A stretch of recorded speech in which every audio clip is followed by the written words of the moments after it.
You ever wonder what makes a story really, truly stick with you? Like, why do some tales just feel so complete? Well, it's not magic.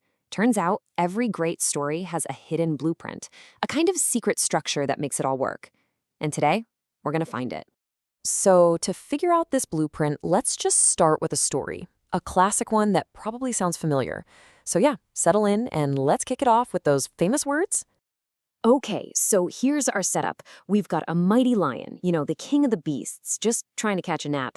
And then you've got this tiny little mouse who totally messes it up.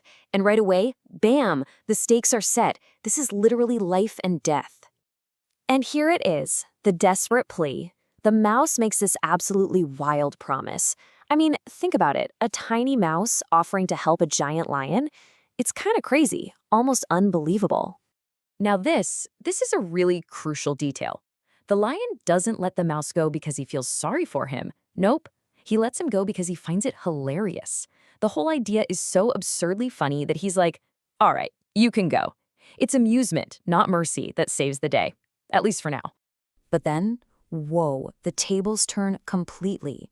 The big, powerful lion, the one who just held the mouse's life in his paw, is now the one who's totally helpless. He's been captured by hunters, and it looks like his fate is pretty much sealed. And just then, who shows up? Our little mouse. That promise that sounded so ridiculous a minute ago is suddenly being put to the test. And with his little teeth, he does the one thing the mighty lion couldn't do. He sets him free. And that final line from the mouse, it's just perfect. Was I not right? It's not cocky or anything. It's just a simple, powerful question that proves his point. The impossible promise actually came true. So, it's a simple little fable, but it works, doesn't it? It's got a clear beginning, a middle, and a really satisfying end. But why does it work so well? Well, it's because it follows that very specific blueprint we were talking about. And now, we're going to break it all down. What we've just heard is a perfect example of what's called a narrative text. At its heart, its whole job is to tell a story. And every single one of these stories, they need two key things. A conflict, that's the problem, and a resolution, the solution to that problem. So why do we even tell these stories? Well, the main goal is pretty simple. It's all about entertainment. From some giant fantasy epic to a short little fable like this one, the whole point is to pull you in and keep you engaged. Okay, so how is that entertainment actually built? Every good story follows this reliable structure, a kind of story arc, and it's usually made up of four key steps. Here they are, the four simple steps. You've got orientation, complication, resolution, and then an optional fourth step, the reorientation, which is also called the coda. Think of them like the foundation, the walls, and the roof of our little story house. So first step is orientation. This is just the setup. It answers all the basic questions, right? Who are our characters? The lion and the mouse. Where are we? Under a tree. And when is this all happening? Once upon a time. It just gets us settled into the world of the story. Next, you've got the complication.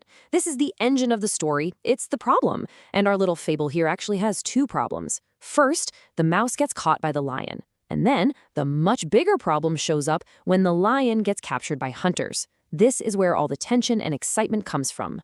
And of course, every problem needs a resolution. This is the big payoff, the climax, where the main conflict gets solved.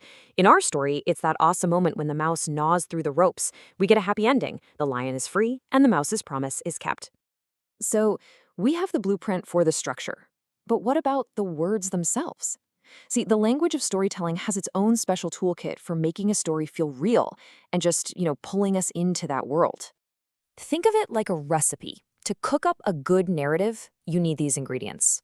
Stories almost always use the past tense, these time markers to guide us. They focus on specific characters, and they use action verbs and direct quotes to paint a really vivid picture for us.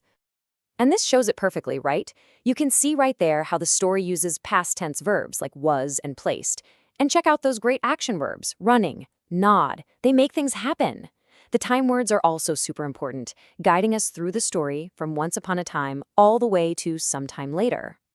All right, so we know a narrative entertains us. We know it uses a clear structure and specific language. But a lot of the time, especially with fables, there's something else going on. They leave us with a final thought, a lesson. And this right here, this is the coda we talked about. It's the moral of the story. It's the big takeaway.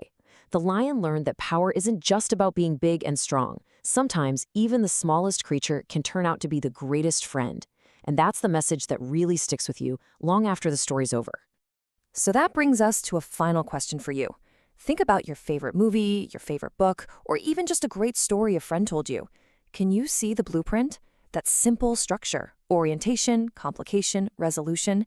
It's like the DNA of almost every story you love, from old myths to the newest blockbuster. Because once you know what to look for, you'll start seeing it everywhere. Thanks for watching.